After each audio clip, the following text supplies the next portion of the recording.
আমার বাবা school teacher.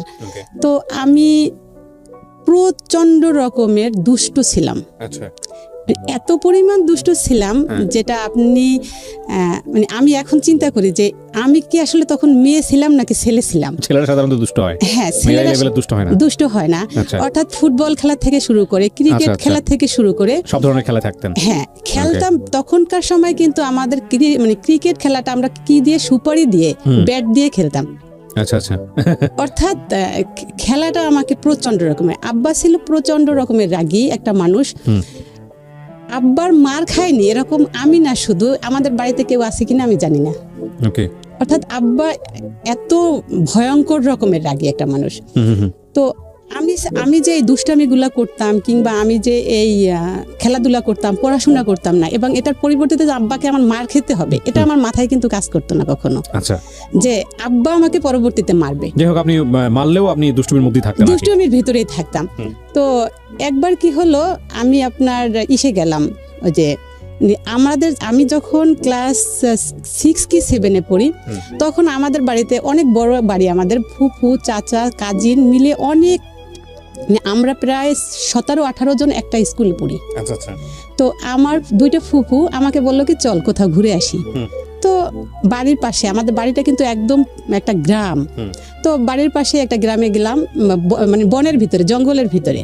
সেখানে গিয়ে ফুফুরা বললো কি কাঁঠাল চুরি করতে হবে। কাঁঠাল চুরি করব ভালো কথা, কিন্তু কাঁঠালটা আমি কিভাবে নিয়ে আসবো বাড়িতে, আমরা তো নিয়ে আসতে পারবো না। কাঁঠালটা বাগানেই রেখে আসলাম, পাতা দিয়ে ঢেকে রেখে আসলাম, এবং ওই কাঁঠাল প্রতিদিন গিয়ে দেখতেছি যে কাঁঠাল পাকছে কিনা। তো সেখান থেকে প্রতিদিন আমরা যেদিন দেখলাম যে একটু নরম হয়েছে, তারপরের দিন আমি এবং আমার 2 ফুফু ওই জঙ্গলের ভিতরে গেলাম।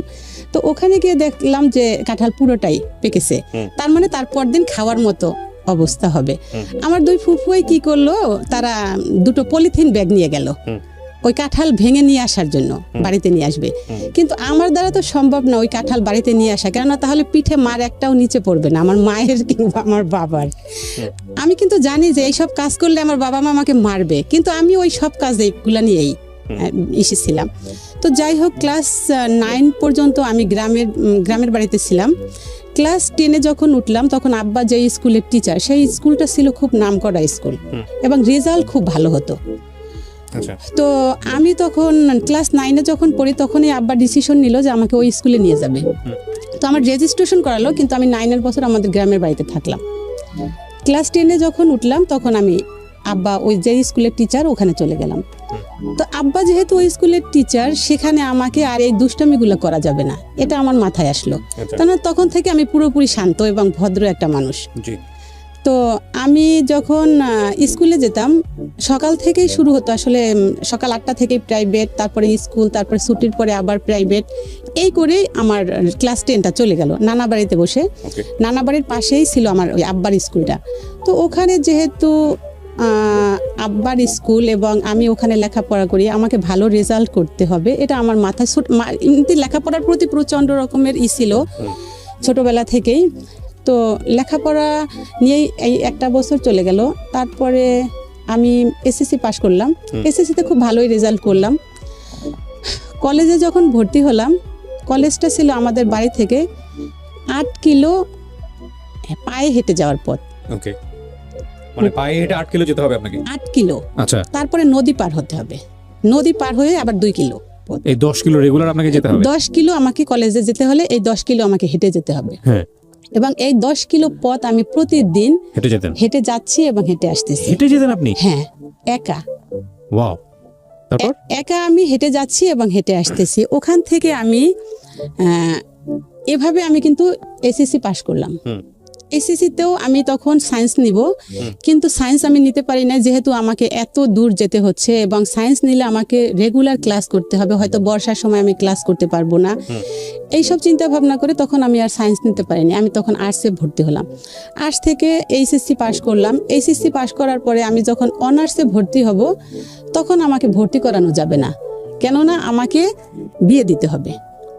ততদিনে আমাদের বাড়ির আমার সাথে যারা পড়াশোনা করতো, এসএসসি পাশ করার পরে তাদের সবার বিয়ে হয়ে যায়, একমাত্র আমার বিয়ে হয়নি। তো আমার না, শুধু আমাদের বাড়ি বললে ভুল হবে, আমাদের পুরো গ্রামে আর কেউ নাই যে কলেজে লেখাপড়া করতেছে। আচ্ছা, তো আমাকে যেহেতু পড়ালেখা করতে হচ্ছে, তার মানে আমাকে মানে বিয়ে দিয়ে তারপর পড়ালেখা করাতে হবে। তো বিয়ে দিতে হবে, বিয়ে না দিয়ে পড়ালেখা করানো যাবে না। তো আমি এক প্রকারের, আব্বা আবার প্রচন্ড রকমের পড়ালেখার পক্ষে ছিলেন। মা যেহেতু বাড়িতে থাকেন, মার শুনতে হচ্ছে এই সব কথাগুলা। আচ্ছা, অর্থাৎ বাড়ির লোকজনের কিংবা আশেপাশের লোকজনের যে মেয়ে বিয়ে হচ্ছে না, মেয়ে বুড়ো হয়ে গেছে, মেয়ের বয়স হয়ে গেছে, এই মেয়েকে কেউ বিয়ে করবে না, এই কথাগুলো মাকে শুনতে হচ্ছে কন্টিনিউয়াস। আব্বা শুনছে না, কারণ আব্বা তো স্কুলে চলে যাচ্ছে। তো আব্বা কখনো এই ব্যাপারগুলো মাথায় ঘামাতো না যে কে কি বলছে। আচ্ছা, আব্বা লেখাপড়া করাবে, তো আব্বা লেখাপড়া করাবে। আমি তার ফাঁকে একটু বলে নেই, আমি যখন ছোট ছিলাম, ছোটবেলাটাতে আব্বা একা যেহেতু স্কুলে টিচার ছিলেন, তখন তো টিচারদের বেতন খুব কম ছিলেন, 35 মানে 100 টাকা, মানে 3,500 টাকা বেতন। 3,500 টাকা বেতন। তো 3,500 টাকা বেতন, আমরা 4 বোন, মা বাবা, এবং আমাদের লেখাপড়ার খরচ। ছোটবেলায় কিন্তু এটা আমি অনুভব করিনি যে আমাদের ইকোনমিক্যালি কোনো প্রবলেম। জমি জমা ছিল, ফসল হতো, আব্বা বেতন পাচ্ছে, চলছে। কিন্তু যখন বড় হচ্ছি, তখন দেখা যাচ্ছে কি আমরা 4 বোনেই কিন্তু বড় হয়ে যাচ্ছি। তো বড় হয়ে যাচ্ছি, তো তখন আমাদের প্রাইভেট পড়া, স্কুলের বেতন, জামা কাপড় কেনা, ঘরের খরচ, এটা 3500 টাকা ইম্পসিবল। এবং এমনও দেখা গেছে যে আব্বা স্কুলের বেতনটা পেয়েছে ঠিকই, আব্বার কাছে হয়তো কেউ ধার চেয়েছে টাকাটা, আব্বা পুরো টাকাটাই তাকে দিয়ে দিয়েছে, আমরা জানিও না। তার মানে আব্বা যে টাকাটা দিয়েছে, আমাদের মানে পুরো পরিবারের উপরে কি পরিমাণ একটা ধাক্কা তখন চলে যাচ্ছে। আমি যখন এইচএসসি পরীক্ষা দিব, তখন আমার ফর্ম ফিল আপের টাকা হলো 3800 টাকা। আচ্ছা, আব্বা বেতন পায় 3500 টাকা, আমার 3800 টাকা, এবং তখন বেতনও পাইনি। তো আব্বা কি করলো, মা কিন্তু ওই আশেপাশের লোকজনের কথা শুনে মা চাচ্ছিল তাড়াতাড়ি বিয়ে দিয়ে দেওয়ার জন্য, যে বিয়ে দিলে আর কোনো ঝামেলা হবে না।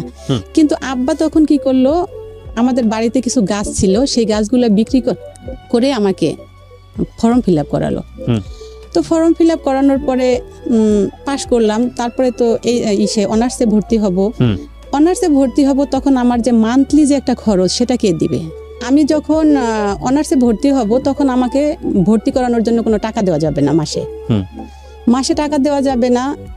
আমি তখন খুব কান্নাকাটি করছি যে আমাকে অনার্সে ভর্তি করতেই হবে।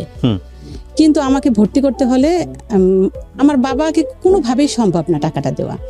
তখন ঠিক আছে, আমি অনার্সেও ভর্তি হই, ডিগ্রিতেও ভর্তি হই, দুটোতেই ভর্তি হই। তাহলে আমাকে কি করতে হবে, মানে আমি যেখানে সুবিধাটা পাবো সেখানে আমি পরীক্ষাটা চালাই যাব। তো অনার্সে ভর্তি হলাম, আবার আমাদের এলাকায় যে কলেজটা, সেই কলেজেও ভর্তি হলাম, যেই কলেজটা আমাদের বাড়ি থেকে 10 কিলো দূরে, ওই কলেজে আমাকে ভর্তি হতে হলো।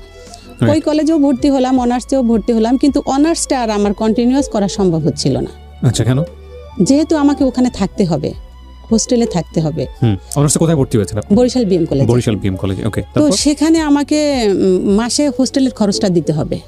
তো তারপরেও আমি কি করলাম, এদিকে ডিগ্রিও চালিয়ে যাচ্ছি, ওদিকে ওখানেও আমি ক্লাস করছি বলতে ওরকম না, থেকে না, আমি গিয়ে হয়তো বা মাঝখানে একবার একটু পরীক্ষা দিয়ে আসছি, বা ওখান থেকে কিছু ফ্রেন্ড তৈরি হলো, ওখানে গিয়ে আমি পড়ালেখা, মানে ওদের কাছ থেকে নোট কালেক্ট করে ওখানে পরীক্ষা দিলাম। তো শেষ পর্যন্ত আমি যখন ডিগ্রি পরীক্ষাটা দিলাম, ডিগ্রি পরীক্ষাটা দেওয়ার পরে বিএ পাশ করলাম। বিএ পাশ করার পরে অনার্সটা আর আমি তখন কমপ্লিটলি করলাম না, ওখানেই আমি থেমে গেলাম। তো যেহেতু বিএ পাশ করে ফেলছি, এখন আমাকে আরো বেশি কথা শুনতে হচ্ছে। কিরকম? বিএ পাশ করা মানে একটা মেয়েকে, এই মেয়েকে কে বিয়ে করবে? সম্বন্ধ আসছে এরকম যে আমার সম্বন্ধ আসছে, বাট আমার এই রিলেটিভ কিছু লোক আছে আমাদের বাড়িতে, দেখা যাচ্ছে তারা কিন্তু এই বিয়েগুলো দিচ্ছে। আবার দেখা যাচ্ছে আব্বা পছন্দ হচ্ছে না। আব্বার এরকম চাওয়া ছিল, আব্বা কেন এরকম চাইতো জানি না আমি, আব্বার খুব চাওয়া ছিল সরকারি চাকরি করতে হবে, ছেলে মাস্টার্স পাস হতে হবে, ফ্যামিলির ব্যাকগ্রাউন্ড ভালো হতে হবে, মানে পুরোটাই আব্বার ছিল, মানে সব চাইতার। তো এটা নিয়ে আমরাও ফ্যামিলিতে আব্বার সাথে প্রচন্ড রকমই ছিলাম যে আব্বা, একটা ছেলের তো সব থাকবে না, কেননা তার হয়তো সে একটা চাকরি করতেছে, ফ্যামিলি একটু খারাপ থাকুক, প্রবলেম নাই, কিন্তু আব্বাকে ডিঙিয়ে তো আমি কিংবা মা এই কাজটা করতে পারবো না। তো বিএ পাশ করলাম। বিএ পাশ করার পরে আমি আর বাড়িতে থাকতে পারিনি। মানে আমি প্রতিনিয়ত কি ঘটনা হলো যে কারণে আপনি বাড়ি থেকে বের হয়ে আচ্ছা গেলেন? ঘটনাটা প্রতিনিয়ত জানতে চাই আমাকে আমি। কথা শুনতে হচ্ছে যেটা, সেটা হলো আমি বুড়ো হয়ে গেছি, আমাকে কেউ বিয়ে করবে না, এই মেয়েকে কেউ বিয়ে করবে না। মানে এরকম হয় যে আমার জন্য কোনো সম্বন্ধ আসলে আমাদের বাড়ি থেকে আমাদের কিছু রিলেটিভ বলতো কি যে মেয়ে তো বুড়ি হয়ে গেছে। আমার মেয়ের বয়সী, সেই মেয়ের এখন বাচ্চা কাচ্চা ক্লাস 6-7-এ পড়ে, আর এই মেয়ের এখনো বিয়ে হয়নি। তো এই যে কথাগুলো কন্টিনিউয়াস শুনতে শুনতে শুনতে শুনতে আমি তখন আমার খুব মন খারাপই হতো যে আমি বিয়ে পাশ করেছি, এখনই আমি তখন কিন্তু আমি যখন বিয়ে পাশ করেছি, আর একটু বলে নিই ভাইয়া, আমি কিন্তু তখন প্রাইমারি স্কুলে অ্যাপ্লাই করতে পারি নাই। অ্যাপ্লাই করতে পারি না এই কারণে যে আমি এসএসসি পাশ করেছি 14 বছর, এইচএসসি পাশ করেছি 16 বছর। ডিগ্রিতে আমি যখন বিএ পাশ করলাম তখন আমার 18 পুরো হয়নি। জি। তো 18 যেহেতু হয়নি তখন আমি বিএ পাশ প্রাইমারি স্কুলের জন্য অ্যাপ্লাই করতে পারছি না। কিন্তু আমাকে শুনতে হচ্ছে যে আমি বুড়ো হয়ে গেছি, আমাকে কেউ বিয়ে করবে না, আমার জন্য সম্বন্ধ আসলে আমাকে শুনতে হচ্ছে।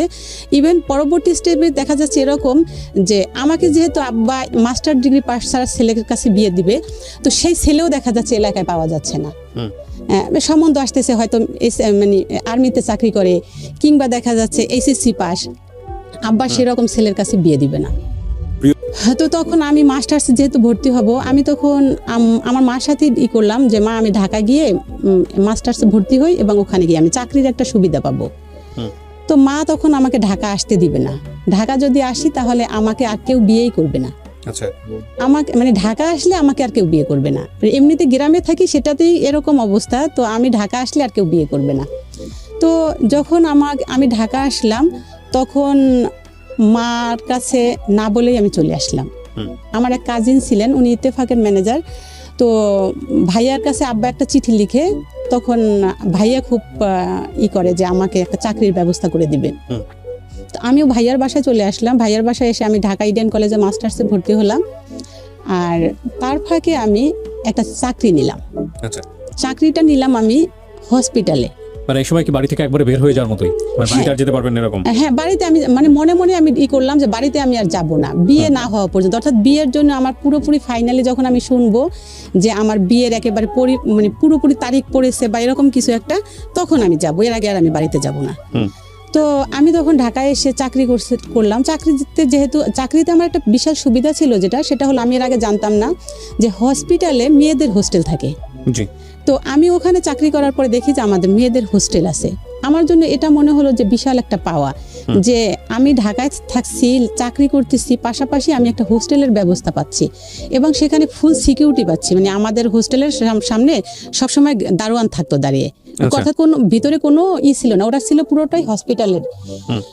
তো আমি তখন ওখানে চাকরি করার পরে ওখানেই চাকরি করতেছি, আর পাশাপাশি আমি লেখাপড়ারও একটা করছি।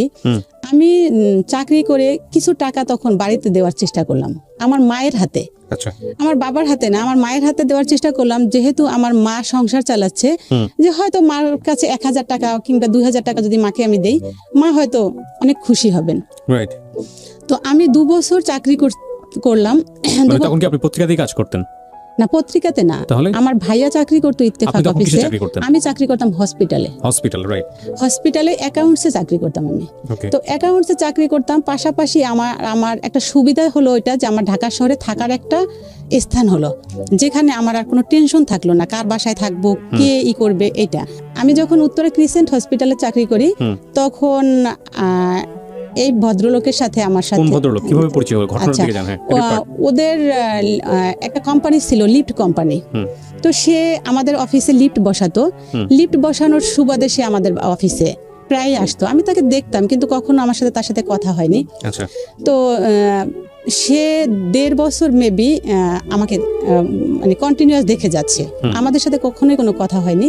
তার বাবাকে সে বলে, তার বাবাকে না সরি তার মাকে বলে যে আমি এরকম একটা মেয়ে পছন্দ করেছি। তার বাবা আসে ঢাকায় চোখের ডাক্তার দেখানোর জন্য, তো তাকে আমাদের হসপিটালে নিয়ে আসে দেখানোর জন্য। তো দেখানোর জন্য যখন নিয়ে আসে তখন সে দেখে আমাকে পছন্দ করে। আচ্ছা। পছন্দ করে এবং সে ভাবছে ছেলের সাথে বোধহয় আমার সাথে খুব ভালো একটা সম্পর্ক আছে।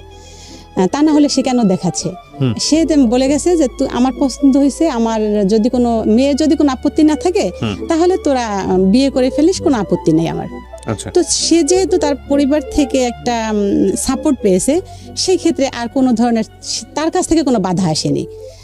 আমাকে যখন সে বিয়ের প্রস্তাবটা দিল, আমি কিন্তু এক বাইকে রাজি হয়ে গেলাম। কেন রাজি হলাম সেটা আমি নিজেও জানি না।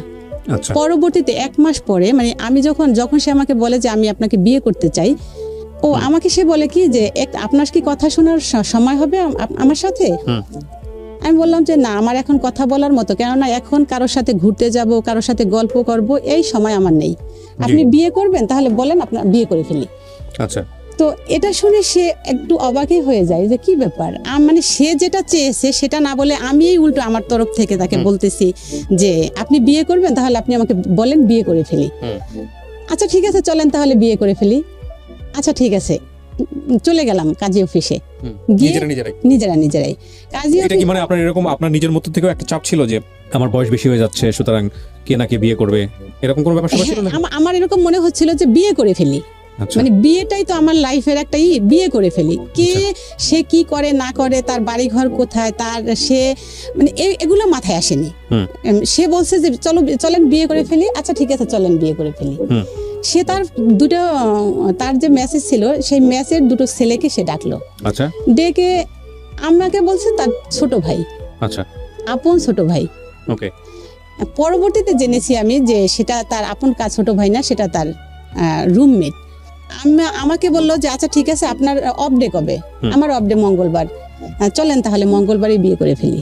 আচ্ছা আচ্ছা ঠিক আছে, মঙ্গলবারই বিয়ে। আপনি বাড়িতেও জানান এই বিষয়ে? না, আমি বাড়িতে না, আমি কাউকেই জানাইনি। আচ্ছা আমি একা একাই ভাবতেছি, এবং আমি কিন্তু প্রতিদিন রুমে যাচ্ছি আর আমি একা একা হাসছি এই কারণে যে এ তো আমাকে আসলে বিয়ে করবে না, ফান করতেছে। তো শুধু মানে আমিও এর সাথে মজা করতেছি, আমিও মজা করতেছি। তো আচ্ছা ঠিক আছে, চলেন বিয়ে করে ফেলি। তো মঙ্গলবার দিন আমাদের বিয়ে। আচ্ছা ঠিক আছে, মঙ্গলবার দিন বিয়ে করব। আমি কিন্তু একদম পুরোপুরি সিরিয়াসলি কথা বলতেছি ওনার সাথে, কিন্তু আমি জানি এই ভদ্রলোক ফান করছে আমার সাথে। মানে আপনি যদি হয় তো করে ফেলবেন এরকম একটা অবস্থা আছে? হ্যাঁ আমি করে ফেলবো, কিন্তু আপনি মনে করতেছেন যে না ঠিক আছে ফান করতেছে, তো সিরিয়াসলি হয়তো হবে না। সিরিয়াসলি হবে না। তো কিন্তু সে দেখলাম মঙ্গলবার দিন সিরিয়াসলি সে আমাকে সকালবেলা ফোন দিল যে ডিউটি কয়টা পর্যন্ত? আজকে তো আমার ডিউটি নেই। তো বলে ঠিক আছে, আমার একটু কাজ আছে, বিকালবেলা তাহলে আসেন আপনি। তো বিকালবেলা কোথায় আসবো? বিকালবেলা সংসদ ভবন আসেন। আচ্ছা ঠিক আছে, সংসদ ভবন আসলাম। বিকালবেলা সংসদ ভবন যখন আসছি তখন দেখি তার সাথে 2টা ফ্রেন্ড না, তার ছোট ভাই। সে বলল যে চলেন কোথাও যাই। কোথায় যাব? কেন, আজকে তো আমাদের বিয়ে করার কথা কাজী অফিসে। তো আমি ওনাকে বললাম কাজী অফিসে বিয়ে করবেন, আপনি জানেন ইসের খরচ কত? কাবিনের যে একটা খরচ দিতে হয় ওখানে। তো বলে ও মা তাই নাকি, কাবিনের আবার খরচ দিতে হয় নাকি? আমি বলছি হ্যাঁ, কাবিনের খরচ দিতে হবে না কেন? কাবিনের আপনি 1 লাখ টাকা কাবিন করলে সেটার বোধহয় একটা মেবি কিছু একটা টাকা ওখানে দিতে হয়, গভর্নমেন্ট ফি। তাহলে আমার কাছে তো এত টাকা নাই, তাহলে আপনি বিয়ে করবেন কিভাবে? তার যে ফ্রেন্ড, তার যে রুমমেট, তাকে বলছে সুমন কি করা যায় তাহলে এখন? বিয়ে তো করতেই হবে। আচ্ছা তাহলে হুজুর দিয়ে বিয়ে পড়ানো যায় কিনা? আচ্ছা আমি জানি না, আমি আসলে হুজুর দিয়ে বিয়ে পড়ানো যায় কিনা এটা আমি জানি না। ওরা তখন চিন্তা করলো যে আসলে বিয়েটা কিভাবে পড়ানো যায়। কাজী অফিসে নিয়ে গেল। এটা হলো আপনার ওটা কি বলে, উত্তরা। ওখান থেকে আমরা উত্তরা চলে আসলাম। তো কাজী অফিসে যখন ঢুকলাম, কাজীকে তখন বলল যে আমাদের তো বিয়ের যে কাবিনের যে খরচ ওটা দেওয়া যাবে না, ওটা ছাড়া কিভাবে বিয়ে সম্ভব? তো বলছে যদি কাবিন না করেন আপনি, এমনিতে মানে এই কাজী অফিসে বসে যদি ইসলামিক শরীয়ত মতে বিয়ে হয় সেই ক্ষেত্রে সম্ভব, কিন্তু ওই ক্ষেত্রে কোনো মানে কাবিন নামায় কোনো কিছু লেখা হবে না। তো তাহলে বিয়েটা যে হয়েছে সেটার প্রমাণটা কি? তো সে কি করলো, রেজিস্ট্রারি খরচ বাবদ ওখানে বিয়ের খরচ ধরলো আপনার 3500 টাকা কাবিন। আচ্ছা 3500 টাকা কাবিন ধরে, আমি ঠিক অফিসিয়ালি ওখানে কি করছে সেটা আমি ঠিক জানি না। তো 3500 টাকা কাবিনের, মানে 3500 টাকা আমাদের কাবিন হলো। কাবিনে বিয়ে হয়ে গেল। বিয়ে হওয়ার পরে তখন ছিল 22 তারিখ, আর 8 দিন বাকি আছে পরবর্তী মাসের 1 তারিখে। আমাকে বললো তাহলে 1 তারিখ থেকে আমরা বাসা নেই। আমি ওখান থেকে বিয়ে করে সোজা চলে আসলাম হোস্টেলে, আমি যেখানে চাকরি করি সেখানে। হোস্টেলে আসার পরে আমি একা একা চিন্তা, আমার কিন্তু তখনও মনে হয় না যে আমি বিয়ে করে ফেলছি বা আমাকে কিছু করতে হবে। রাতে আমাকে ফোন দিয়ে বললো যে কালকে কি কোথাও কাজ আছে? আমি বলছি, না, কালকে আমার অফিস আছে, আমার তো আবার নেক্সট মঙ্গলবার ছাড়া আমার কোনো অফ নেই। তো আচ্ছা ঠিক আছে, তাহলে বাসা দেখবা কবে? শুক্রবার দিন তো আমার বন্ধ, তাহলে মঙ্গলবার দিন চলো বাসা দেখি। মঙ্গলবার দিন আমরা বাসা নিব। আমি যেখানে চাকরি করি সেখানে আমি চাকরি ছেড়ে দিব, এরকম একটা চিন্তা ভাবনা করছি যে আমি চাকরিটা ছেড়ে দিব এবং বাসাটা নিব আমার অফিসের আশেপাশে না, অন্য কোথাও। আমি তখন নিউ মার্কেট আজিমপুরে বাসা খুঁজতে লাগলাম, যেহেতু ইডেন কলেজ আমার ওখানে পাশাপাশি এবং ওখানে বাড়িতে জানে না যে আপনি বিয়ে করেছেন? না। তো আমি তখন এক রুমের একটা বাসা নিলাম। 1 তারিখ থেকে উঠবো বাসায়। এক আঙ্কেল ছিলেন, জাপান থাকতেন, ওনার ওয়াইফ মারা গেছেন, ওনার ছেলে মেয়ে থাকেন তার শ্বশুর বাড়িতে। সে একা 2টা রুম, একটা রুম সে থাকেন আর একটা রুম ভাড়া দিবেন। ওই রুমটা আমরা নিলাম 3500 টাকা ভাড়া, রুম ভাড়া। আমি চাকরিটা ছেড়ে দিয়ে 1 তারিখে ওই বাসাটায় উঠলাম। ওই 1 তারিখে বাসায় ওঠার পরে তখন ও অফিস করছে, আমি সারাদিন বাসায় রুমে। ওর ফ্যামিলিও কি জানে না যে আপনি বিয়ে করেছেন বা এরকম কোনো কিছু? কেউ জানে না। আপনি এত বড় একটা সিদ্ধান্ত কেন নিলেন যে যদি কিছু নেগেটিভ কোনো কিছু হয় তো ঠিক আছে, আমি তো নিজে ইনকাম করি, চালাতে পারবো? না, এরকম কোনো কিছুই আমার মাথায় আসেনি। আমি যখন বাসাটা নিলাম ভাইয়া, তখন আমার মনে হলো, আমি রান্না করতেছি, তখন আমার মনে হলো আমি একটা খারাপ কাজ করে ফেলছি এবং আমি একটা ভুল ডিসিশন নিয়েছি এবং এই ডিসিশনটা আমার নেওয়া ঠিক হয়নি। এটা আমার 8 দিন পরে আমার মাথায় আসলো। কেন মনে হলো আপনার এটা? 8 দিন পরে আমার মনে হলো যে এটা আসলে আমার করা ঠিক হয়নি। কেন না, এই ছেলের তো ফ্যামিলি আমি কিছুই জানি না। সেও তো আপনার ফ্যামিলি সম্পর্কে কিছু জানে না। আমি আমার ফ্যামিলির কিছু জানি না, সেটা তো আমি, আমার ফ্যামিলিটা তো আমি জানি, বাট আমার ভিতরে যেটা আসছে এর ফ্যামিলি সম্পর্কে আমি কিছুই জানি না। এর বাড়িতে বউ থাকতে পারে, কিংবা এর বাড়িতে যদি অন্য কোনো ঘটনা থাকে, কিংবা খুব গরিব হয়, ইকোনমিক্যালি যদি খুব মানে এত খারাপ অবস্থা হয় যেটা আমি আসলে নিতে পারবো না, এরকম যদি হয়, এইটা আমার, এই 2টা জিনিস আমার মাথায় আসলো। একটা হলো যে তার বউ থাকতে পারে, আর একটা হলো তার অবস্থা খারাপ হতে পারে, পারিবারিক অবস্থা। যেহেতু আমার এতদিন বিয়ে হয়নি সেটা ছিল একরকম, কিন্তু এখন যদি আমার লাইফে একটা এরকম কোনো ইনসিডেন্ট ঘটে তাহলে তো আমার লাইফটাই শেষ। এটা আমার 8 দিন পরে মনে হলো, যখন আমি ওই নতুন বাসাটাতে উঠলাম, সেদিন আমার মনে হলো যে আমি একটা খারাপ কাজ করে ফেলছি। তো রাতের বেলা ও আসার পরে ওর সাথে আমি পুরোপুরি ডিসকাস করলাম যে আসলে আমার না আজকে সারাদিন খুব মন খারাপ ছিল। কেন মন খারাপ ছিল? এই কারণে, আমার তোমাকে নিয়ে প্রচণ্ড রকমের নেগেটিভ চিন্তা আমার মাথায় আসতেছে। ও তখন আমাকে বললো কি, তুমি আমাকে একদমই এইসব টেনশন মাথা থেকে ঝেড়ে ফেলে দাও, আর আমাকে তুমি চিনছো তো, আমার কোনো বউ নাই, এই ব্যাপারে তুমি 100% শিওর থাকো, আর যেহেতু আমাকে দেখে বিয়ে করে ফেলছো তো সেক্ষেত্রে তোমাকে আমি কখনো কষ্ট দিব না, এই ব্যাপারে তুমি আরও নিশ্চিত থাকো। আর দুজনকে তো কেউ কারোর বাড়িঘর দেখিনি, আমিও তোমার বাড়িঘর দেখিনি, আমিও তোমার পিছনের কিছু জানি না, তোমারকেও তো আমি না জেনে বিয়ে করে ফেলছি। তো এটা নিয়ে তোমার মাথা ব্যথা করার কিচ্ছু নেই, তুমি একদম টেনশন করো না, যা হওয়ার আল্লাহ যা করছে ভালোর জন্য করছে। তো ও আমাকে মোটামুটি আশ্বস্ত করলো, প্রতিদিনই প্রচণ্ড রকমের মানসিকভাবে সাপোর্ট দিয়ে যাচ্ছে যে আমি ভুল করিনি, এই কথাই কন্টিনিউ বলে যাচ্ছে। আমি তখন কি করলাম, মাকে ফোন দিয়ে বললাম যে মা, তুমি একটু ঢাকা আসো, খুব দরকার তোমাকে আমার। তো আমাকে ফোন করে বলছে কোনো সমস্যা না? কোনো সমস্যা না, তুমি একটু ঢাকা আসো, প্লিজ তুমি একটু ঢাকা আসো। তো মা খুব সম্ভবত ভাবছে যে আমার অন্য কোনো প্রবলেম, আমি যে বিয়ে করে ফেলছি এটা সে বুঝতে পারেনি। তো তাকে আমি সে ঢাকা আসলো। ঢাকা আসার পরে আমি যেই বাসাটাতে আমি আর আমার হাজবেন্ড থাকি সেই বাসাটাতে তাকে আমি নিয়ে আসলাম।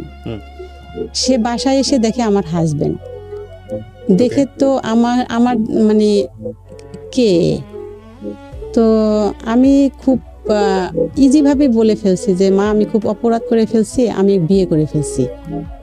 তুই বিয়ে করছিস কাকে? চিনিস একে? বাড়িঘর কোথায়? কি করে বাবা মা? ভাই বোন কোথায়? এর ব্যাকগ্রাউন্ড কি? তো আমি আর কোনো কথাই, আমি বলছি যে মা তুমি দেখো, কথা বলো ওর সাথে, আমি কি করছি আমি জানি না, ভুল করে থাকি সেটা তুমি জানো আর আমি জানি, আর কেউ জানে না। তো আমি তোমাকে এজন্যই ডেকেছি, তুমি একটু ওর সাথে কথা বলে দেখো কিভাবে কি আমি নিজেও জানি না, আমি কোনো ডিসিশন নিতে, মানে এখন আমি মনে হচ্ছে যে আমি কোনো একটা কিছু করে ফেলছি যেটা আমার করা ঠিক হয়নি।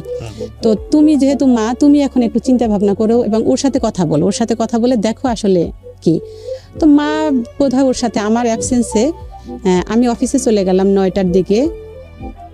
আমি তখন আমি যখন 1 তারিখে যে আমি ওই আগের চাকরিটা ছেড়ে দিলাম, 1 তারিখে আমি জয়েন করলাম জাপান বাংলাদেশ ফ্রেন্ডশিপ হসপিটালে। ওটা হলো জিগাতলা, যেহেতু আজিমপুর থেকে কাছে। আমি 1 তারিখে আমি হসপিটালে চলে গেলাম ডিউটিতে, মা আরও বাসায়। মা ওর কাছ থেকে সব কিছু শুনলো। আমি দুপুরে বাসায় আসছি, বাসায় এসে দেখি যে মা একটু মানে কান্না করছে মেবি সারাদিন, চোখে দেখি যে চোখ টোক ফুলা। আমি আর কোনো কথা বলিনি। মা খেয়েছো? হ্যাঁ খেয়েছি। তো আর কিছু বলিনি। সারাটা বিকাল গেল, রাত গেল, কিছু বলা হয়নি। তারপর দিন সকালবেলা আমি বলছি, মা আমি কি ভুল করে ফেলছি? যদি আমি ভুল করি তাহলে আমাকে বলো, আমি ভুলটাকে কিভাবে শুধরাবো সেটাও যেহেতু এখনো কেউ জানে না, তুমি দেখো কি করা যায়। তো মা তারপর দিন ওর সাথে কথা, ও তখন বাসায় আসছে। বাসায় এসে আমার থেকে দেখলাম মাকে বেশি, মা কি খাচ্ছেন, মা কি খেয়েছে, মাকে এটা দাও, মাকে ওটা দাও। মা মোটামুটি 2 দিনের ভিতরে ওর একদম হয়ে গেছে, মানে মা বুঝতে পারছে যে ছেলেটা ভালো। এবং ও প্রচণ্ড রকমের ভদ্র, মানে প্রচণ্ড বলবো এর কারণে যে আমি যদি বলি 1000 হাজব্যান্ডের ভিতরে আমার মনে হয় আমার হাজব্যান্ড একজন, এরকম আমার কাছে মনে হয়। তো 2 দিনে মোটামুটি মা বুঝে ফেলছে যে না, ছেলেটা ভদ্র এবং ছেলেটা ইঞ্জিনিয়ার। তো আমি তাকে বলছি, মা তো সরকারি চাকরি করে না, কিন্তু সে ইঞ্জিনিয়ার, সে কোনো দিন এরকম হবে না যে আমি না খেয়ে মারা যাব বা আমি অভাবে থাকবো, এরকম না। তো মা 2 দিনে দেখলাম যে তার মোটামুটি একটা হয়ে গেল। ও প্রচণ্ড রকমের দুষ্ট প্রকৃতির, মানে শাশুড়ির সাথে যেভাবে কথা বলা দরকার সেভাবে না, মনে হয় যে শালির সাথে কথা বলতেছে। তো মা 2 দিনেই দেখা যাচ্ছে যে ওর প্রতি একদম হয়ে গেছে, নরম হয়ে গেছে। তো মা যেহেতু নরম হয়ে গেছে, আমার শ্বশুর বাড়ি থেকে কিন্তু তখনও জানে না যে আমি বিয়ে করে ফেলছি। তো আমার শাশুড়ি এরা জানতে পেরেছে যে ও যে মেসে থাকতো সেই মেস থেকে ও চলে আসছে বাসায়। ওর মেসে ওর এক কাজিন ছিল, কাজিন ওদের বাড়িতে বলে দিল যে সে বিয়ে করে ফেলছে, তা না হলে সে মেস ছেড়ে কোথায় থাকে কেউ জানি না। তো আমার শ্বশুর কিন্তু আগেই আমাকে দেখে সে কিন্তু তার ছেলেকে একটা পজিটিভলি অ্যান্সার দিয়েছে যে তুমি আমার পছন্দ হয়েছে মেয়ে। তো আমার শাশুড়ি তখন, আমার শ্বশুর আমার শাশুড়ি এরা সরাসরি ওকে জিজ্ঞেস করলো। তো ও তখন স্বীকার করলো যে হ্যাঁ বিয়ে করে ফেলেছি। বাবা, আমার শ্বশুর যিনি, বাবা জিজ্ঞেস করলো যে মেয়েকে, বলছে যে আপনি যে মেয়েকে দেখে গেছেন সেই মেয়ে। তো 2 পরিবার থেকে আর মানে বিয়ের পরে যে একটা বাধা কিংবা একটা যে মানে 2 ফ্যামিলি থেকে যে ঝামেলা করা, ওই ঝামেলাগুলো আর হয়নি। মানে আমার ফ্যামিলি থেকেও হয়নি, আমার শ্বশুরের ফ্যামিলি থেকেও হয়নি। হ্যাঁ। তো বিয়ের পরে 7-8 মাস পরে ধরা পড়লো আমার মায়ের ক্যান্সার। আমার মা ক্যান্সার, সেটা আমরা কেউ জানতাম না। মা প্রচন্ড রকমের কাশতেছিল। আমি ঢাকা নিয়ে আসলাম তাকে, গ্রামে টেস্ট করলো, ধরা পড়লো যক্ষা। 3 মাস যক্ষার ওষুধ খেয়েছে, কিন্তু আসলে তার যক্ষা ছিল না, মানে আইডেন্টিফাই হয়নি প্রাথমিক পর্যায়ে। হ্যাঁ। কি ক্যান্সার ছিল? Breast cancer? না, তাহলে লাঞ্চে ক্যান্সার। তো আমি তখন বললাম তুমি এত কাশতেছো, আমাকে কিন্তু বলেনি যে যক্ষা হয়েছে তার। তো আমি তখন বললাম তুমি এত কাশতেছো, কি হয়েছে তোমার, বলো তো আমাকে। তো আব্বা তখন আমাকে ফোন করে বললো যে তুই একটু বাড়িতে আয়, এসে তোর মাকে ঢাকা নিয়ে যা। আমি ঢাকা নিয়ে আসলাম, নিয়ে এসে ডাক্তার দেখালাম, ঢাকা মেডিকেলেরই একজন ডাক্তার দেখালাম। উনি মার কিছু টেস্ট দিল করতে পপুলার হসপিটালে। তো পপুলারে আমি যখন করলাম তখন তারপর দিন 3 দিন পরে রিপোর্টটা আসলো। 3 দিন পরে আমাকে রিপোর্ট থেকে জানালো যে মার ক্যান্সার। কোন স্টেজে ছিল? মানে ওই যে যক্ষার ওষুধটা যদি না খেতো তাহলে মেবি আরো কিছুদিন সাস্টেইন করতো। হ্যাঁ হ্যাঁ, বাট যক্ষার ওষুধটা খাওয়াতে সে একদম ভেঙে পড়েছে। তো যেহেতু ক্যান্সার, মামা আমাকে বলল যে দেখো এখন প্রত্যেকটা রোগ আছে, রোগ মানেই তার ট্রিটমেন্ট করতে হবে। তো তখন মিরপুর ডেল্টা হসপিটালে কেমোথেরাপি করলাম, ওখানে ডাক্তার দেখালাম। ডাক্তার বলল কেমোথেরাপি দিতে হবে। 21 দিন পর পর টাকা লাগতেছে, 12,000 টাকা লাগছে। 12,000 টাকা এখন আমার কাছে মনে হয় যে 12,000 টাকা টাকা না, কিন্তু সেই সময় আমার কাছে 12,000 টাকা 21 দিন পর পর। কারণ আমার হাজবেন্ড এবং আমি দুজনেই কিন্তু নতুন, মানে চাকরি এবং সংসার দুটোই নতুন। ওরকম না যে কেউ খুব একেবারে অনেক টাকা স্যালারি পাচ্ছি বা অনেক কিছু করছি, সেটা না। তো 21 দিন পর পর 12,000 টাকা লাগতেছে কেমোথেরাপি দেওয়ার জন্য, বাট তার ভিতরে যেটা লাগতেছে মার আপনার টেস্ট করাতে হচ্ছে এবং প্রতিবার তাকে ব্লাড দিতে হচ্ছে। এবং ব্লাড দেওয়ার পরে কেমোথেরাপি দেওয়ার পরে 15 দিন সে কোনো ভাত খেতে পারে না। 21 দিন পর তো আবার আর একটা থেরাপি, 15 দিন পর্যন্ত সে শুধু বমি করে, যাই খায় বমি করে। 15 দিন পরে যখন একটু খাবারের রুচিটা আসে, ঠিক আবার তার কেমোথেরাপি দেওয়ার টাইম চলে আসে। এরকম করে তাকে আমরা 1.5 বছর তাকে এই থেরাপির উপরে রাখলাম। থেরাপি দিচ্ছি, শেষে ডাক্তার বললো কি রেডিওথেরাপিটা দেন। তো রেডিওথেরাপিটা দেওয়ার পক্ষে আমি ছিলাম না, কেননা রেডিওথেরাপিটা হলো আপনার হিট দেয়। তো হিটটা আমি কোনোভাবেই চাচ্ছিলাম না, যে হিট দিলে মার শরীরের অবস্থা তখন খুব খারাপের দিকে চলে আপনার যাচ্ছে। বাবা তখন সুস্থ আছেন? হ্যাঁ, বাবা সুস্থ, স্কুল টিচার।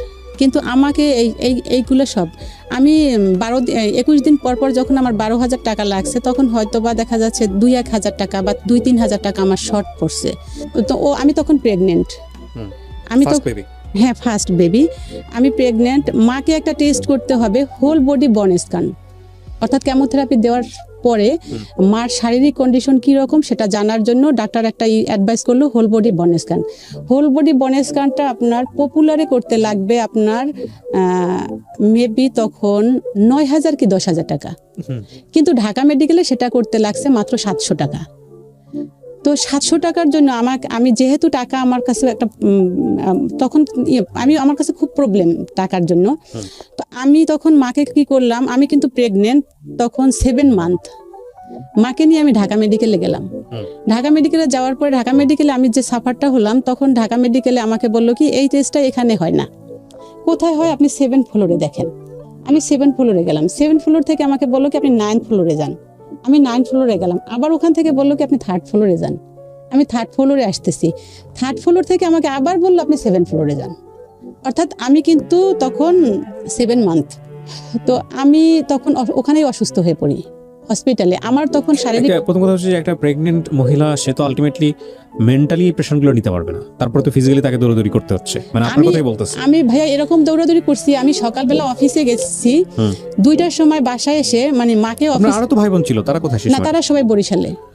দেখেন, ও কিন্তু একা একা পরিবার থেকে বের হয়ে এসেছিল নিজের লেখাপড়া করার জন্য। তার মানে ও যদি সেই মুহূর্তে সেই চ্যালেঞ্জটা না নিত, তাহলে ওর মার জন্য কিন্তু এতটুকু করার মতো কেউ ছিল না ফ্যামিলিতে। এই বিষয়গুলো খুব সূক্ষ্ম বিষয়, এগুলো একটু খেয়াল করার মতো। হ্যাঁ, ওকে। তারপর তো আমি সকালবেলা অফিসে যাচ্ছি, অফিসে গিয়ে দুপুরবেলা যখন আমার 2টায় অফিস শেষ, অফিস থেকে বের হওয়ার সময় মাকে আমি ফোন দিচ্ছি যে তুমি রেডি হও, আমি হসপিটাল থেকে বের হচ্ছি, তোমাকে নিয়ে আমি হসপিটালে যাব। আমি সকালবেলা অফিসে, দুপুরবেলা আমি বাসায় গিয়ে না খেয়ে আবার মাকে নিয়ে ডেল্টা হসপিটালে। আমার এই প্রেগনেন্সি অবস্থায় মাকে নিয়ে আমি হসপিটালে দৌড়াচ্ছি, টেস্ট করাচ্ছি, হসপিটালে দৌড়াচ্ছি, টেস্ট করাচ্ছি। এবং আমার নিজেও, আমার তখন মনে হয়নি ভাইয়া যে আমার বেবি সেফ থাকুক। আমার কাছে মনে হচ্ছিল যে আমার বেবি যদি মারা যায়, আমি বেবি পাবো কিন্তু আমার মাকে পাবো না। True feelings, I do agri. আমি খুব চেষ্টা করছিলাম যে আমি যে প্রেগনেন্ট, আমি কিন্তু ফার্স্ট প্রেগনেন্ট। আমি কিন্তু তখন জানিও না যে আমার প্রেগনেন্সি অবস্থায় কি করতে হবে, কিভাবে থাকতে হবে, কিভাবে খেতে হবে। সেখানে আমি তাকে নিয়ে দৌড়াচ্ছি। আমার কখনোই এটা মনে হয়নি। তো যাই হোক, আমি সবসময় ভাবতাম যে আমার যা কিছু হয় হোক, কিন্তু মাকে বেঁচে থাকতে হবে, কেননা মা যদি মারা যায় তাহলে আমি মাকে কোথায় পাবো। তো আমি তখন মাকে নিয়ে এরকম দৌড়াদৌড়ি করছি। আমার আব্বা স্কুলে, বাড়িতে ভাই বোন সবাই বাড়িতে, আমি একাই ঢাকায়। আমার যখন বেবি হয় তখন আমি হসপিটালে, মা আমার বাসায় একা। আমার শাশুড়ি, আমার মামাতো বোন, আমার বাড়ি থেকে একজন বুয়া নিয়ে আসে, সে আমার সাথে হসপিটালে। আমার মাকে দেখার মতো কেউ নাই, আমার মাকে দেখাশোনা করছে আমার ননদ। তো আমি যখন বেবি নিয়ে বাসায় আসতেছি, তখন মা মানে উঠতে পারে না, কিন্তু উঠতে না পারলে কি হবে, সে আমার বেবিকে ধরার জন্য সে অস্থির হয়ে আছে যে সে ওই অবস্থা আমার বেবিকে ধরবে। তো যাই হোক, সুস্থ হয়ে আসলাম বাসায়।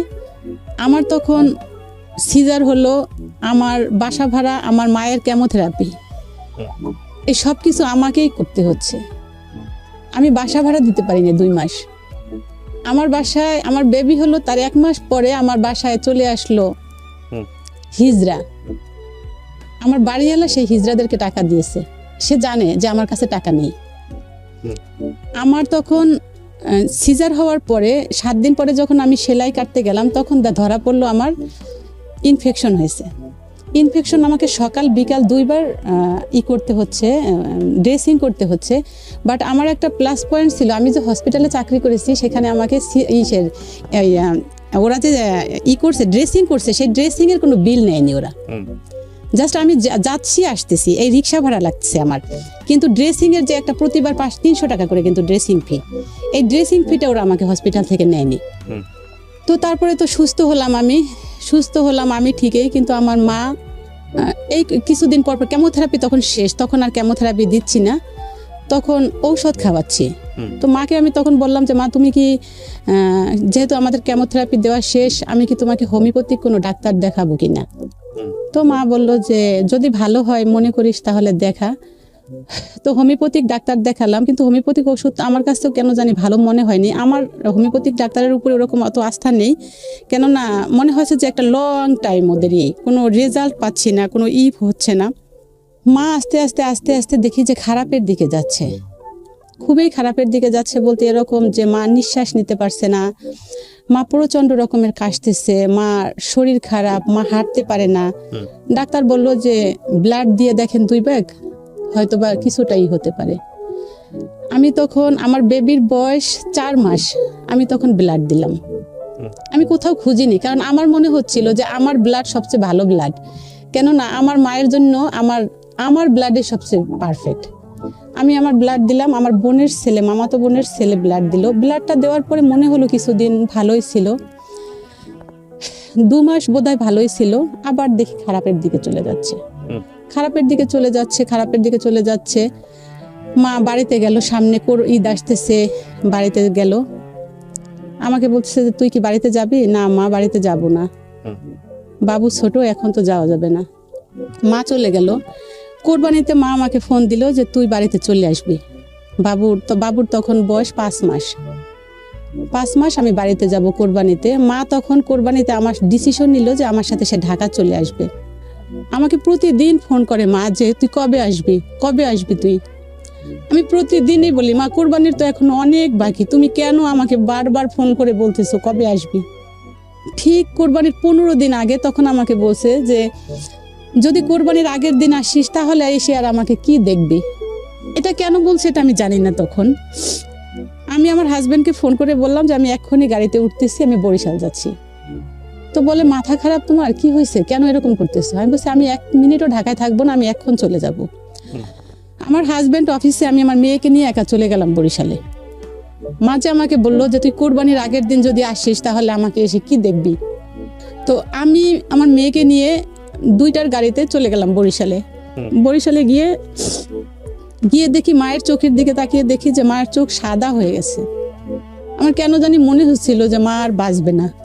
তো 15 দিন বাড়িতে ছিলাম, প্রতিদিনই মাকে দেখছি, খেতে পারতো না, একদম লাস্ট স্টেজে খেতেই পারেনি। ঠিক কোরবানির দিনে মা মারা গেলেন। দুঃখজনক। এই ক্যান্সার যাদের হয়েছে কেবলমাত্র তারাই জানে যে একটা ফ্যামিলিতে কি চলে। আল্লাহ মাফ করুক। 2000 আমি তখন হসপিটালে চাকরি করতেছি। তো আমার এক পরিচিত আন্টি 2010 সালে আমার এক পরিচিত আন্টি, সে আমাকে বললো কি সুলতানা তুমি তো হসপিটালে চাকরি করো, তুমি একটা কাজ, ও তখন আমি সরি ভাইয়া তাকে একটু বলে নেই, আমি তখন ইউনাইটেড হসপিটালে জয়েন করি 2010 সালের 11 তারিখ, জানুয়ারির 11 তারিখ। তো আমার ওই হসপিটালে চাকরি করা অবস্থায় এক আন্টির সাথে আমার পরিচয়। তো ওই আন্টি আমাকে ফোন করে বললো কি সুলতানা তুমি তো হসপিটালে কাজ করো, তুমি একটা কাজ করো, আমি তোমাকে একটা ট্রেনিং করানোর ব্যবস্থা করতেছি। কি আন্টি, কিসের ট্রেনিং? ঔষধ ছাড়া কিভাবে সুস্থ থাকা যায়। এটা কিন্তু আমার মা যখন ক্যান্সার তখন কিন্তু আমি এটা জানি না ভাইয়া।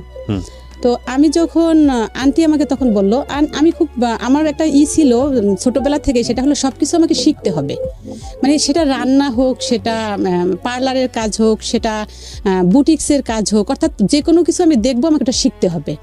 তো আন্টি তখন আমাকে বললো কি তুমি একটা কাজ করো, এই ট্রেনিংটা করো। কি ট্রেনিং আন্টি? সেটা হলো ঔষধ ছাড়া কিভাবে সুস্থ থাকা যায়। তো আমি যেহেতু হসপিটালে চাকরি করি, আমার তখন মনে হলো এমনি জাস্ট শিখে নেই, এটা আমার কোনো কাজে লাগুক বা না লাগুক, আমার শিখতে তো সমস্যা নেই।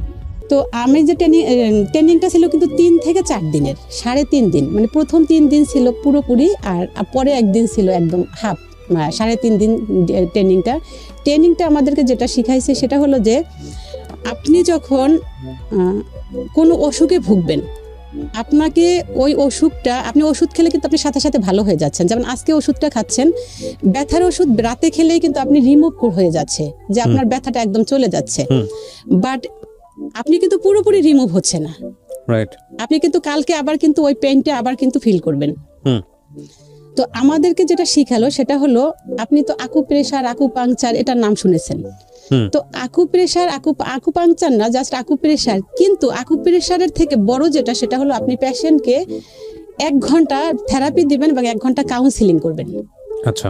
আপনার ব্রেন থেকে যখন চলে যাবে যে আপনার কোনো অসুখ হয়নি, প্রতিদিন, যেমন ধরেন আপনি যখন আমার সাথে আপনার কোমরে ব্যথা, আপনি যখন আমার সাথে কথা বলছেন, আপনার কিন্তু কোমরে ব্যথা আপনি ফিল করছেন না, বাট আপনার কনসেন্ট্রেশনটা অন্যদিকে আছে। হ্যাঁ, আপনি যখন কথা বলা বন্ধ করছেন তখন কিন্তু আবার ফিল করছেন আপনার কোমর ব্যথা, কনসেন্ট্রেশনটার জন্য। হ্যাঁ। তো আপনার ব্রেন থেকে যখন পুরোপুরি সরাই ফেলা হবে যে আপনার আসলে কোনো কিছু হয়নি, তখনই আপনি সুস্থ। এই ট্রেনিংটা দেওয়ার পরে আমি এটা কিন্তু জাস্ট আমি কোনো ধরনের কোনো সার্টিফিকেট ছাড়া, কোনো ধরনের কোনো কাজ ছাড়া, মানে আমার কোনো কাজে লাগবে না, তারপরও জাস্ট আমি ট্রেনিংটা নিলাম। ট্রেনিংটা নেওয়ার পরে যেটা হলো, আমি 1টা 2টো করে আমি তখন ওটা কাজে লাগাচ্ছি, যে আপনি এটা করে দেখেন তো কি হয়। আমি একটা ক্যান্সারের পেশেন্ট দেখলাম, ওনার 4টা ক্যান্সার ছিলেন। 4টা ক্যান্সার বলতে ওনার আপনার পাকস্থলী থেকে একদম পাইপ বাহিরে বের করে দেওয়া ছিল, মানে পায়খানাটা বাহিরে চলে আসবে, ওনার ভিতরে কোনো খাবার হজম হচ্ছে না, ওই জায়গাটাতে ছিল তার একটা ক্যান্সার।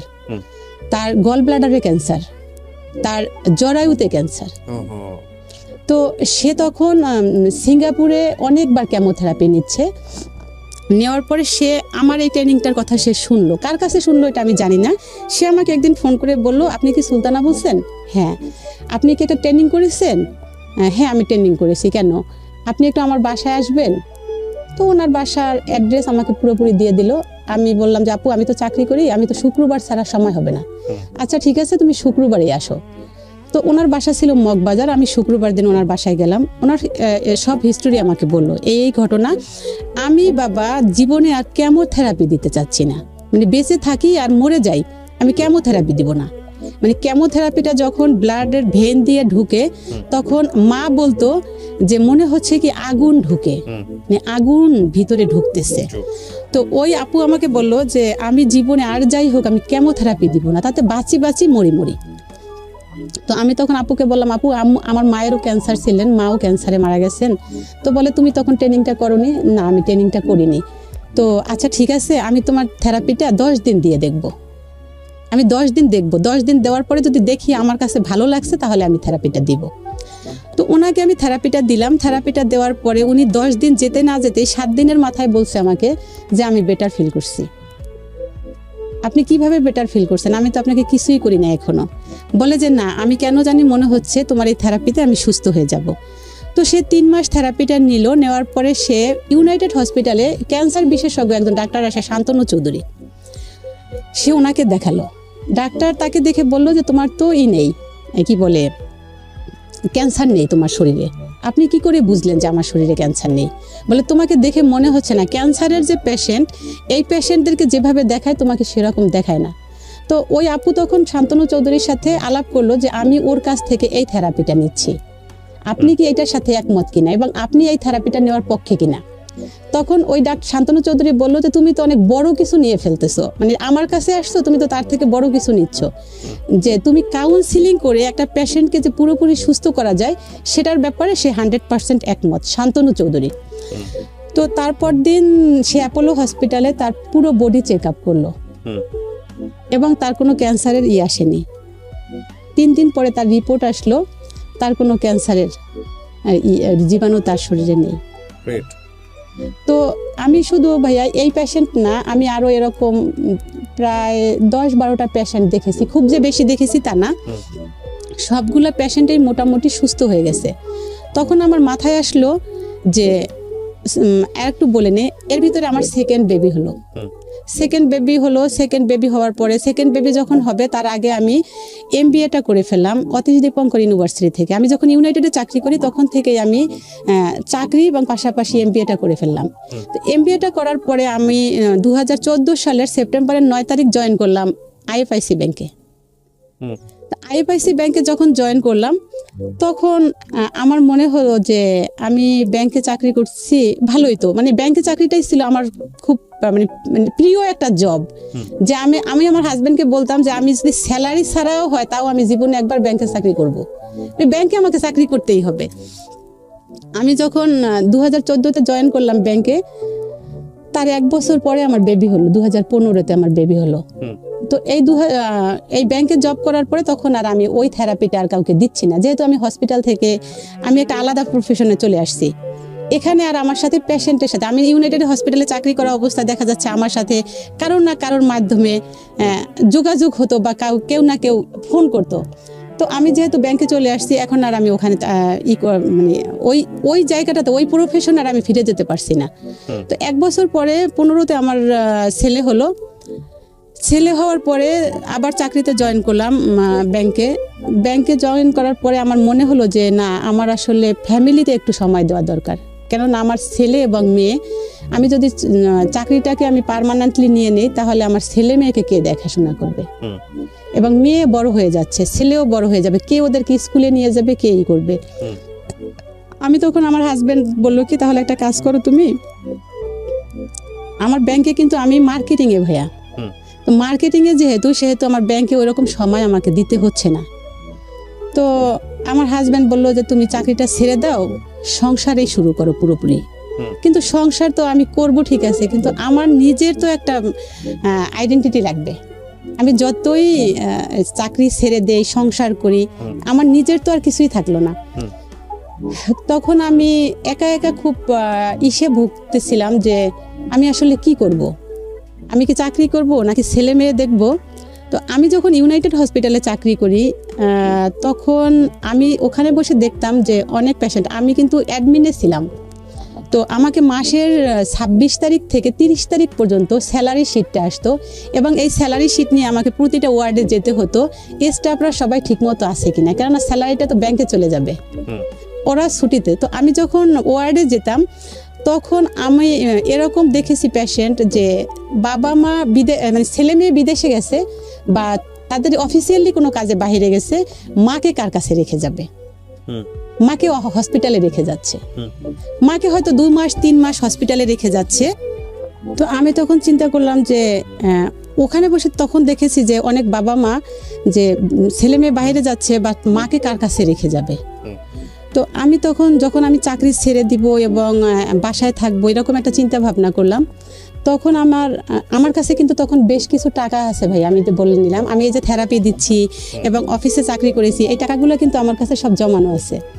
তো আমি তখন চিন্তা করলাম যে আমি তাহলে যদি মায়েদের জন্য আমাদের দেশের যে বৃদ্ধাশ্রমগুলো দেখি, সেই বৃদ্ধাশ্রমে দেখা যাচ্ছে যে বাবা মাকে সন্তান ফেলে রেখে আসে আর হয়তো খোঁজ খবরই নিচ্ছে না, কিন্তু আমি যদি ব্যতিক্রম কিছু করি যে মানে স্পেশালি যে মা আমার কাছে থাকবে, মানে মনে হবে যে এখানে সবচেয়ে ভালো জায়গাটাতে আছি, আমি যদি এরকম কিছু একটা করি, এটা কেন আমার মাথায় আসছে এটা আমি নিজেও জানি না। অনেকে আমাকে কোশ্চেন করে যেটা আমি কেন করলাম, কোথা থেকে আসলো, আসলে কেন জানি আমি একদিন শুয়ে হঠাৎ করে ভাবতেছিলাম যে আমি যদি এরকম কিছু একটা করি।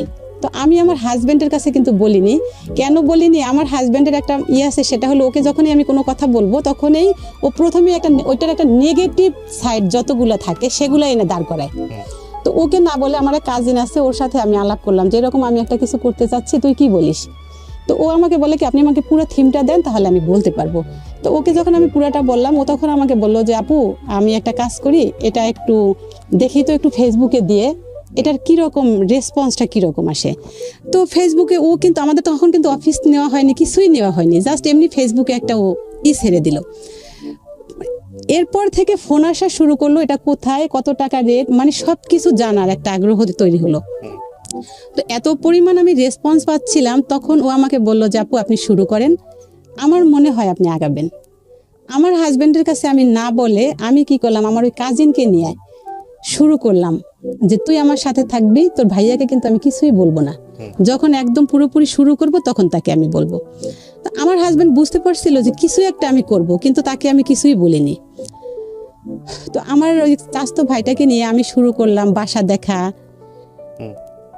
3 মাস আমি শুধু বাসা খুঁজছি, কেউ আমাকে বাসা দিবে না। আমি ওল্ড হোম করব, এটার জন্য কেউ আমাকে বাসা দিবে না। তো 3 মাস পরে আমি বাসাটা পেলাম। যেই ভদ্রলোক আমাকে বাসাটা দিল তাকে আমি প্রথমেই বলছি যে আপনি আগে শুনেন আমি কি করব, আপনি আগে আমাকে আমার ইটা শুনেন, আপনার সাথে আমি পরে বাসা ভাড়া নিয়ে কথা বলবো। তো উনি যখন শুনলো যে আমি একটা ওল্ড হোম দিব, তো উনি আমাকে বললো যে ওমা এটা তো একটা ভালো কাজের জন্য আপনি করবেন, এটাকে কেন, এটা তোকে তো আমি আরো স্বাগত জানাবো আপনাকে, কেন আমি বাসা দিব না। তো ভদ্রলোক বাসা দিল, কিন্তু বাসাটা আমার এত বড় বাসা, বাসা ভাড়া আমার মাসে 85,000 টাকা। চালাবো কিভাবে? আমি তখন প্রচন্ড রকমের একটা, আমার কাছে যে টাকা ছিল আমি হিসাব করে দেখলাম যে 2 বছর আমাকে মানে মান্থলি 1 লাখ টাকা, 2 বছর মানে হলো আমাকে 24 লাখ টাকা হাতে নিয়ে তারপর নামতে হবে। এবং এর পিছনে তো আরো আনুষঙ্গিক অনেক কিছু আছে, যেটা আমাকে খাট কিনতে হবে, সবকিছু এভরিথিং, মানে একটা হসপিটালের মতো আমাকে সবকিছু করতে হবে।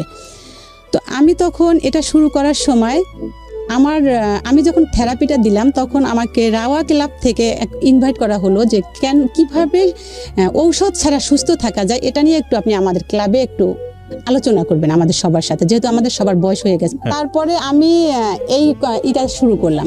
এটা শুরু করার পরে আমি যখন বাসা ভাড়া নিলাম, বাসা ভাড়া অ্যাডভান্স দেওয়া থেকে শুরু করে আমি প্রচন্ড রকমের একটা একটা ভিতর থেকে কেন জানি আমার একটা শক্তি আসছিল যে আমি এটা পারবো এবং এটাতে আমাকে পিছনে ফিরতে হবে না। তো আমি শুরু করলাম। শুরু করার পরে 3 মাসের মাথায় আমি একজনকে পেয়ে গেলাম। সে আমার পরিবেশ দেখে খুব করলো। আমার কিন্তু থিমটা ছিল ওরকম ভাইয়া যে আমার কাছে যেসব আন্টিরা থাকবেন বা মায়েরা থাকবেন, আমি যেহেতু ঔষধ ছাড়া সুস্থ থাকা যায় কিভাবে, সেটা যেহেতু আমি ওইটার উপর আমি একটা ট্রেনিং করেছি, তো আমার কাছে যেসব মায়েরা থাকবেন তাদেরকেও আমি ওই রকম ভালো রাখার চেষ্টা করব। তো আমার যে ওল্ড হোমটা সেটার এটা হলো এরকম যে আমার কাছে আমার মা থাকেন, 3 দিন 4 দিনের জন্য আমি কোথাও যাব, বাট মাকে কিন্তু আমার সাথে নিতে পারছি না। মাকে আমি কোথায় রেখে যাব, কার কাছে রেখে যাব? তো সে আমার ওখানে 2 দিন 3 দিনের জন্য রেখে যেতে পারে। এবং আমার এটার কিন্তু গভর্নমেন্ট, আমি সমাজসেবা অধিদপ্তর থেকে কিন্তু আমি রেজিস্ট্রেশন পেয়েছি। আমার কিন্তু কোনো নেই, মানে আইনি কোনো, মানে আমি যে কাজটা করেছি গভর্নমেন্ট থেকে আমার রেজিস্ট্রেশন করা আমার প্রতিষ্ঠানের। এবং এখন আমার কাছে মা আছেন, পার্মানেন্টলি আছেন 3 জন। অনেকেই আসেন এরকম যে 3 দিন 4 দিন। আপনার মায়ের মৃত্যুতেই মূলত আপনার এই সেন্সটা কাজ করে এবং তারপরে আপনি এই কাজগুলো করে যাচ্ছেন। হ্যাঁ, ঠিক আছে। বিষয়গুলো আসলে কতটুকু সায়েন্টিফিক নন সায়েন্টিফিক সেই হিসেবে আমরা যাচ্ছি না। আপনি আপনার জায়গা থেকে মনে করেছেন আপনার কিছু করা দরকার, আপনি সেটা করেছেন, এটা কি আমরা বড় করে দেখছি।